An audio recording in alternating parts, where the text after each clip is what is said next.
प्रेमनगर राज्य के एक छोटे से गांव तुनपुर में राजू नाम का बदनसीब व्यक्ति रहता था। राजू के परिवार में कोई नहीं था। राजू अनाथ था। राजू जब थोड़ा समझदार हुआ ही था, तभी उसके माता पिता का एक एक्सीडेंट में देहांत हो गया था। तब से राजू अकेले ही रहता था। राजू गांव के बाहर एक छोटी सी झोपड़ी बनाकर रहता था। राजू की आर्थिक स्थिति बहुत खराब थी। वो बहुत गरीब था। राजू किसी तरह दूसरों के खेतों में काम कर अपना पेट पालता था। राजू ने बचपन से बहुत परेशानियां देखी थीं, परंतु उसने कभी अपने नसीब को नहीं कोसा था। राजू हमेशा सिर्फ एक ही चीज सोचता था कि आज उसकी नसीब भले उसका साथ ना दे रही हो, पर उसको भरोसा था कि अगर वो मेहनत करता रहेगा तो एक ना एक दिन उसकी नसीब भी बदल जाएंगी और उसके तकदीर का दरवाजा भी खुल जाएगा। एक दिन इसी तरह राजू श्यामलाल जमींदार के खेत पर काम कर रहा था और श्यामलाल पास ही के पेड़ के नीचे बैठा हुआ था।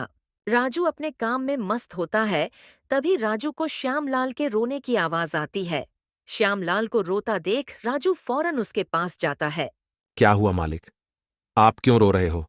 कुछ हुआ है क्या? मुझे बताइए, शायद मैं कुछ आपकी मदद कर सकूं। राजू से इस तरह मदद के लिए सुन श्यामलाल थोड़ा भड़क जाता है। अरे राजू, तू क्या मेरी मदद करेगा जब तू अपनी खुद की मदद नहीं कर सकता? तू किसी की मदद करने लायक होता तो आज मेरी जमीन पर काम नहीं कर रहा होता। सेठ जी, ऐसी कोई बात नहीं है। सब नसीब का खेल होता है और नसीब एक तराजू की तरह होती है। जिसके तरफ मेहनत का वजन बढ़ेगा वो धीरे धीरे उसकी ओर झुक जाएगी। मेरा क्या है, मैं बस अपनी मेहनत पर विश्वास करता हूं। आज नहीं तो कल नसीब का तराजू मेरी तरफ भी झुकेगा और मेरे भी तकदीर का दरवाजा खुलेगा। राजू से इस तरह की बातें सुन श्यामलाल को बहुत प्रसन्नता होती है। क्या बात है राजू, तुझे और तेरी सोच को मेरा सलाम। इतनी मुसीबत से तू अपनी जिंदगी काट रहा है, फिर भी तू अपनी हिम्मत नहीं हारता। ऐसी कोई बात नहीं है सेठ जी। ये सब तो मेरे पिताजी की सीख का नतीजा है। मैं जब भी किसी चीज के लिए जिद करता था, तब तब मेरे पिताजी मुझे बस एक चीज कहते थे। देख बेटा राजू, आज मेरे पास इतने पैसे नहीं हैं कि मैं तेरी हर इच्छा पूरी कर सकूं, पर तू मेरी ये बात याद रखना, हमारी ये जिंदगी भी किसी मौसम की तरह है। कभी बहुत धूप तो कभी बहुत ठंड तो कभी बहुत वर्षा, पर तुम्हें उस एक वृक्ष की तरह हमेशा डट के खड़े रहना होगा और बस मेहनत करते रहना होगा, क्योंकि हर मौसम का एक समय होता है। इसी तरह हर दुख का भी एक समय होता है। एक ना एक दिन वो भी समाप्त हो ही जाएगा। बस तुम कभी हिम्मत मत हारना। वाह, क्या सोच थी तुम्हारे पिताजी की। काश मैं भी उनसे मिल पाता। अरे सेठ जी, ये सब तो बीती बातें हैं, ये सब छोड़िए और मुझे पहले ये बताइए, आप क्यों रो रहे थे? अरे राजू, अब क्या बताऊं तुझे। मैं एक बहुत बड़ी मुसीबत में फंस गया हूं। मुझे कुछ समझ नहीं आ रहा है कैसे इस समस्या से बाहर निकलूं। क्या हुआ सेठ जी, जरा साफ साफ बताइए। राजू, मेरे पास मेरे पिताजी की एक जमीन है जिस पर मेरा और मेरे भाई का पूरा हक बनता है, पर मेरे चाचा के बच्चों ने उस पर अपना हक जता लिया है। बस इतनी सी बात। एक काम कीजिए सेठ जी, आप अपने गांव के पुलिस स्टेशन में जाकर अपने चचेरे भाइयों पर जमीन हड़पने का केस कर दीजिए। अरे इसका कोई फायदा नहीं है राजू। हमारे गांव का विधायक मेरे चाचा के लड़के का बहुत अच्छा मित्र है, इसलिए तो इतना परेशान हूं। क्योंकि अगर गांव का विधायक उनके साथ है तो मैं कानूनी तौर पर भी उस जमीन को अपना साबित नहीं कर पाऊंगा। अब तो मेरे चचेरे भाइयों ने उस पर मजदूर लगाकर खेती भी शुरू करवा दी है। हाँ सेठ जी, आपकी ये बात तो सही है, और अगर आप कानूनी तौर पर जमीन को अपने नाम करने की सोचोगे तो शायद आपके पोते बड़े हो जाएं, पर केस चलता रहेगा। हाँ राजू, अब तू ही बता मैं क्या करूं।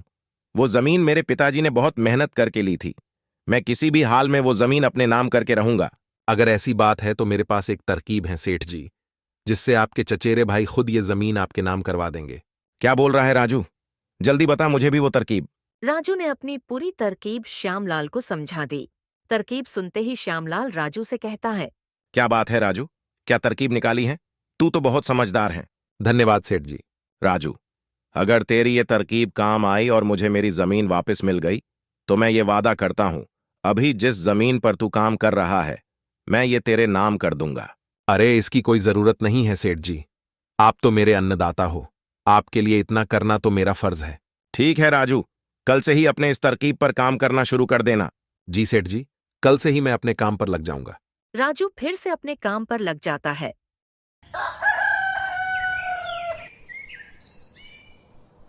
अगली सुबह राजू श्यामलाल के चचेरे भाइयों के पास जाता है। नमस्कार सेठ जी, क्या मुझे आपके यहाँ कुछ काम मिल सकता है? कौन हो तुम? और यहाँ पर काम करने वाले चाहिए, ये तुम्हें किसने बताया? अरे सेठ जी, हर दिन कहीं ना कहीं काम कर अपना पेट पालने वाला एक गरीब मजदूर हूँ। कभी किसी के यहाँ खेती कर लेता हूँ तो कभी किसी के यहाँ मजदूर बनकर जो काम मिल जाए कर लेता हूँ।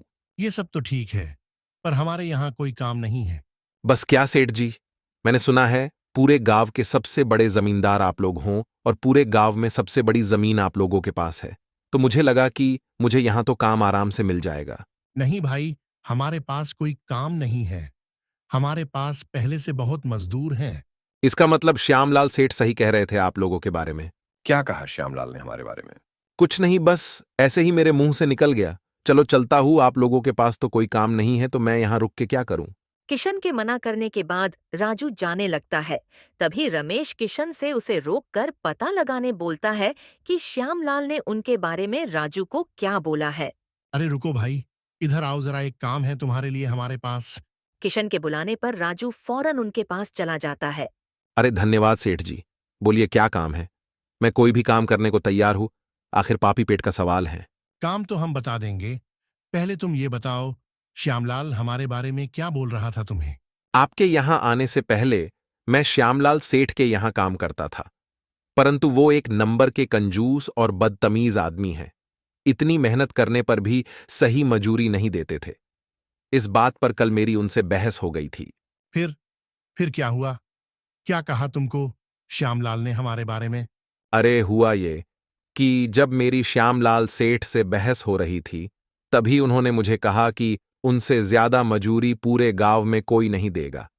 तो मैंने भी ताव ताव में बोल दिया कि गांव के सबसे बड़े जमींदार किशन सेठ और रमेश सेठ से ज्यादा मजूरी कोई नहीं देता, तभी तो उनके यहां हमेशा काम करने वालों की भीड़ लगी रहती है। सही कहा था ना मैंने सेठ जी?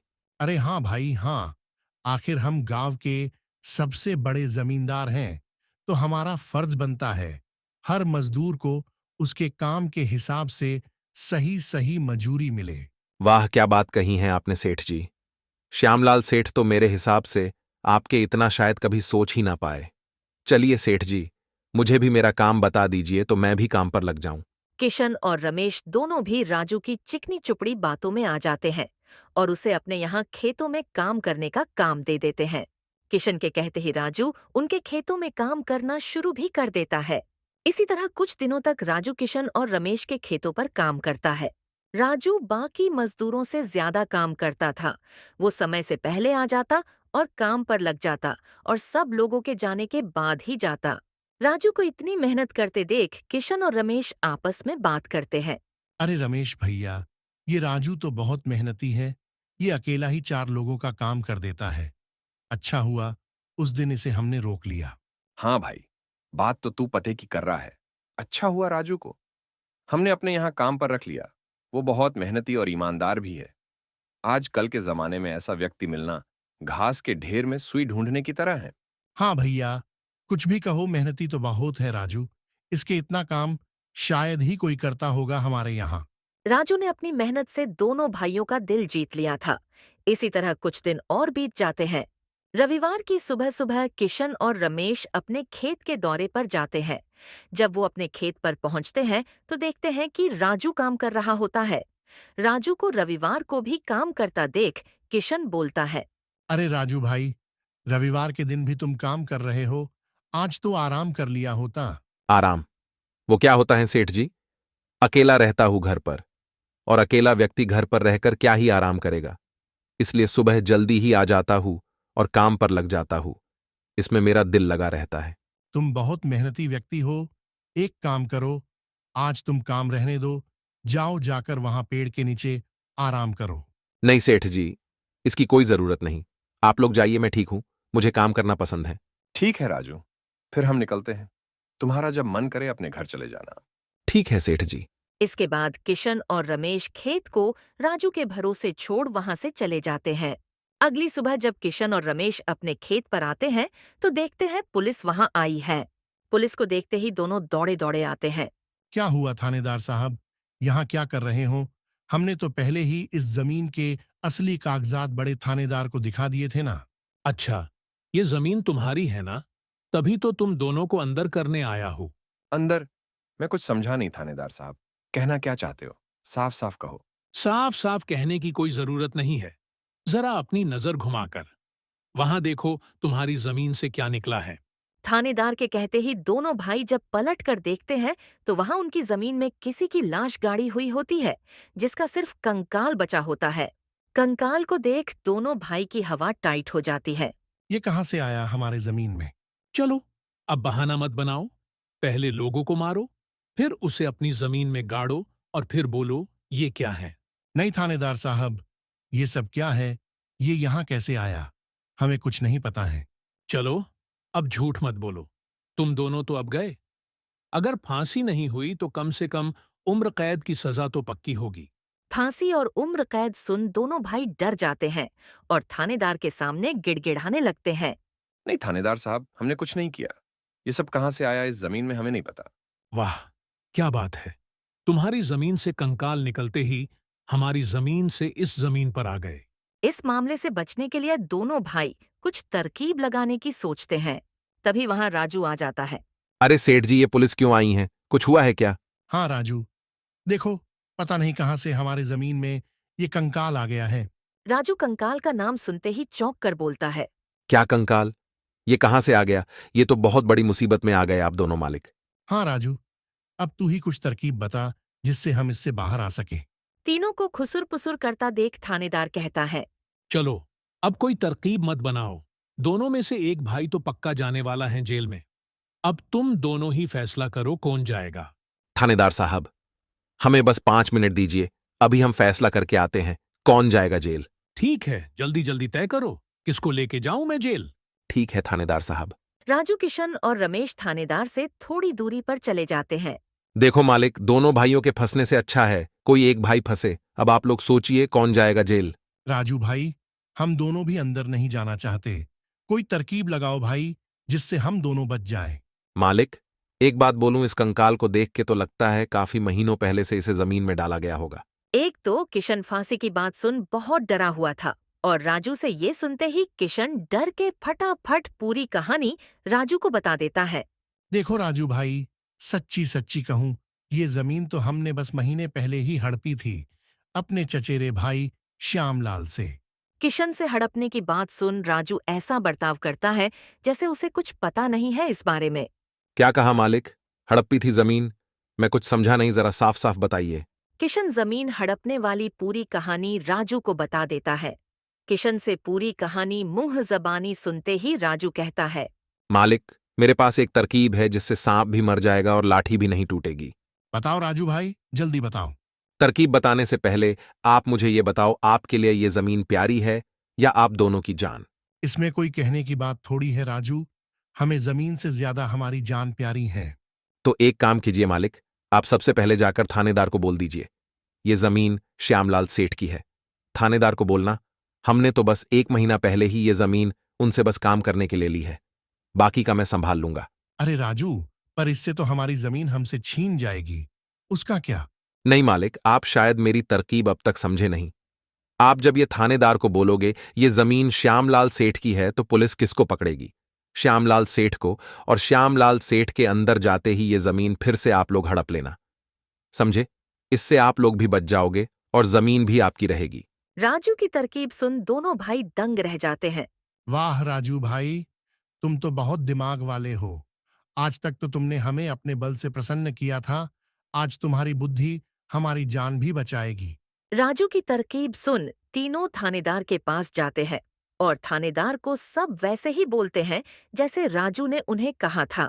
थानेदार साहब, ये जमीन हमारी नहीं है, हमने तो बस काम करने के लिए ये जमीन हमारे चचेरे भाई श्यामलाल से ली थी। वाह, जब तुम खुद फंस गए हो तो अब किसी और को फंसाकर अपने आप को बचाना चाहते हो। नहीं साहब, आपको विश्वास नहीं हो रहा तो राजू से पूछ लीजिए। ये हमारे पास बस अभी काम कर रहा है, इसके पहले ये श्यामलाल के पास काम करता था। बोलो राजू, ये जमीन किसकी है? हाँ थानेदार साहब, ये जमीन श्यामलाल सेठ की है। किशन सेठ और रमेश सेठ ने तो बस कुछ ही समय से इस जमीन पर काम कराना शुरू किया है। राजू से ये सब सुनने के बाद थानेदार राजू को श्यामलाल को बुलाने बोलता है। ठीक है, अगर ऐसी बात है तो एक काम करो राजू, जाओ और श्यामलाल को बुलाकर लाओ। राजू फौरन जाकर श्यामलाल को बुला लाता है, पर श्यामलाल अपने साथ पूरे जिले के एसीपी साहब को लाता है। सलाम सर जी, आप यहाँ। हाँ, बस यहाँ पास से गुजर रहा था तो भीड़ देख यहाँ चला आया। बोलो यहाँ क्या चल रहा है? देखिए सर जी, इन दोनों के जमीन से ये कंकाल निकला है और अब ये लोग बोल रहे हैं कि यह जमीन श्यामलाल की है। थानेदार ने पूरी कहानी एसीपी को बता दी और इन सब में अपने आप को फंसता देख किशन एसीपी को बोलता है। नहीं सर जी, ये जमीन हमारी नहीं है। हम बस कुछ समय से यहाँ काम करा रहे हैं। आप हमारे पास काम कर रहे मजदूर राजू से पूछ लीजिए। हाँ साहब, ये जमीन श्यामलाल सेठ की है। मैं कैसे मान लूं कि यह जमीन श्यामलाल की है? मेरे यहाँ का थानेदार तो कह रहा था इस जमीन पर केस चल रहा है और ये जमीन शायद तुम्हारे हवाले हुई है, और अब तुम बोल रहे हो ये जमीन श्यामलाल की है। नहीं साहब, हम बस इस जमीन को हड़पने की साजिश कर रहे थे, पर अब हमें नहीं चाहिए ये जमीन। अगर आपको चाहिए तो हम वो केस भी वापस ले लेंगे। थानेदार, एक काम करो, तुम जाओ, आगे का मैं संभाल लूंगा। एसीपी के कहते ही थानेदार वहां से चला जाता है। चलो अब श्यामलाल तुम बताओ, ये कंकाल यहाँ कहाँ से आया? तुमने किसको मार के यहाँ डाला है? अरे साहब, ये तो नकली कंकाल है। ये सब तो हमारा प्लान था इन दोनों के मुंह से सच्चाई सुनने के लिए। श्यामलाल से यह सुनते ही दोनों भाइयों के पैरों के नीचे से जैसे जमीन ही खिसक जाती है। हाँ एसीपी साहब, मैंने भी दोनों ने जो जो बातें मुझे कहा है सब रिकॉर्ड भी कर लिया है मेरे फोन में। आप चाहे तो ये रिकॉर्डिंग अपने साथ ले जा सकते हैं सबूत के तौर पर। राजू को भी इस प्लान में शामिल देख दोनों भाई को समझ जाता है कि यह सब श्यामलाल और राजू ने मिलकर किया है। अब तो उन दोनों के खिलाफ एसीपी के पास सबूत भी था और उन दोनों के पास अपनी गलती मानने के अलावा कोई चारा नहीं था। हमें माफ कर दीजिए एसीपी साहब, हम लालच में आ गए थे। हम आज के बाद यह गलती कभी नहीं करेंगे और ये जमीन भी श्यामलाल भाई को वापस दे देंगे। गलती तो तुम दोनों ने कर दी है, इसकी सजा तो तुम दोनों को मिलके रहेगी। और रही बात जमीन की, तो वो श्यामलाल की थी और रहेगी। तुम दोनों चलो अब जेल की हवा खाने। किशन और रमेश दोनों एसीपी और श्यामलाल से माफी मांगने लगते हैं। दोनों को इतना गिड़गिड़ाता देख श्यामलाल दोनों को माफ कर देता है। एसीपी को भी इन्हें नहीं ले जाने देता है और अपना केस भी वापस ले लेता है। श्यामलाल के केस वापस लेते ही एसीपी वहां से चला जाता है। धन्यवाद भाई, आपने हमें माफ कर दिया। आज के बाद हम ऐसी गलती कभी नहीं करेंगे। ठीक है किशन, कोई बात नहीं। बस ये याद रखना कि एक जमीन के टुकड़े के लिए तुम्हें अपनों के साथ कभी छल नहीं करना चाहिए। तुम्हारे बुरे समय में तुम्हारे अपने तुम्हारा साथ देने आएंगे। जमीन का क्या है, कभी मेरी तो कभी तुम्हारी। आखिर में श्यामलाल राजू को जमीन भेंट कर देता है और उसकी एक जमीन का मालिक राजू को बना देता है। राजू, जैसे कि मैंने वादा किया था, उस दिन जिस जमीन पर तुम काम कर रहे थे, आज से वह जमीन तुम्हारी है और तुम उसके मालिक। नहीं मालिक, इसकी कोई जरूरत नहीं है। याद करो तुमने क्या कहा था मुझे। बस मेहनत करते रहो, एक ना एक दिन तकदीर का दरवाजा जरूर खुलेगा। तो समझो, तुम्हारे तकदीर का दरवाजा खुल गया और अब तुम भी एक जमीन के मालिक हो। अब से तुम्हें किसी और के यहां काम नहीं करना होगा। दोस्तों, इस तरह राजू ने अपने मेहनत और दिमाग से श्यामलाल को उसकी जमीन वापस दिला दी और दोनों ठगी भाइयों को भी सबक सिखा दिया। और इस तरह राजू ने अपने मेहनत और दिमाग की मदद से अपने फूटी किस्मत बदल दी और अब वो भी एक बड़े से जमीन का मालिक बन गया था। दोस्तों, इस तरह की और बेहतरीन कहानियां देखने के लिए हमारे इस चैनल को सब्सक्राइब कर ले।